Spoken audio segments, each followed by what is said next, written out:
तो दोस्तों एचटीएल टेक्नोलॉजी यानी कि एस्टरलाइट टेक्नोलॉजी लिमिटेड ने अपने क्वार्टर 4 के नंबर को डिस्क्लोज कर दिया है। तो चलिए देखते हैं क्या है क्वार्टर 4 के नंबर्स के अंदर। डाटा बेसिकली क्रोस में दिया गया है। पिछले क्वार्टर में कंपनी ने 1322 करोड़ के आसपास का रेवेन्यू जनरेट किया था ऑपरेशन के थ्रू। पिछले साल 1872 करोड़ के आसपास, जबकि अभी देखें तो गिर के 1140 करोड़ कंपनी का रेवेन्यू आपको देखने को मिला। तो साल से साल देखें तो साल से साल कंपनी के रेवेन्यू के अंदर एक बड़ी गिरावट आपको देखने को मिल रही है। ऑलमोस्ट बोल सकते हैं आप 40% के आसपास की गिरावट है कंपनी के रेवेन्यू के अंदर साल से साल। वहीं अगर क्वार्टर जाते हैं तो क्वार्टर भी कंपनी के रेवेन्यू के अंदर वही आप बोल सकते हैं 14% के आसपास की गिरावट है। तो क्वार्टर साल से साल कंपनी का रेवेन्यू आपको गिरता हुआ देखने मिला। हालांकि नहीं गिरना चाहिए था, क्योंकि जितने भी छोटे जितने भी ये टेक्नोलॉजी वाली कंपनी है उनके नंबर अच्छे आ रहे हैं। ऐसे में एस्टरलाइट टेक्नोलॉजी की तरफ से रेवेन्यू के अंदर जो गिरावट है साल से साल 40% के आसपास की, मेरे हिसाब से बड़ी गिरावट मानी जाएगी। चलिए कंपनी के एक्सपेंडिचर खर्चे क्या है वो देख लेते हैं।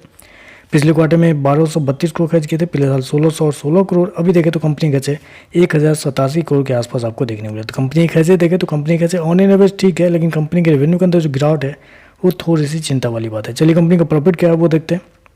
पिछले क्वार्टर में कंपनी 60 करोड़ के लॉस में थी, पिछले साल 63 करोड़ का फायदा था, जबकि अभी देखें तो कंपनी का लॉस बढ़ के 82 करोड़ के आसपास आपको जाता हुआ देखने को। तो हालांकि आप कह सकते हैं कि साल दर साल कंपनी मुनाफे से घाटे में आपको जाती हुई देखने को मिल रही।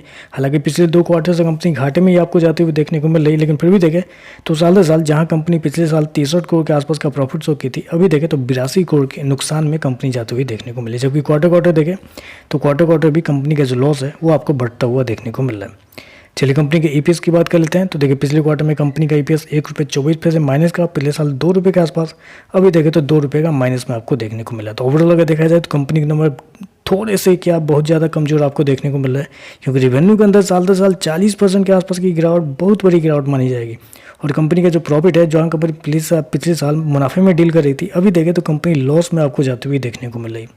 तो चलिए बस आज के लिए बस इतना ही। वीडियो पसंद आए तो लाइक कीजिएगा, साथ में साथ चैनल को सब्सक्राइब जो कीजिएगा। धन्यवाद।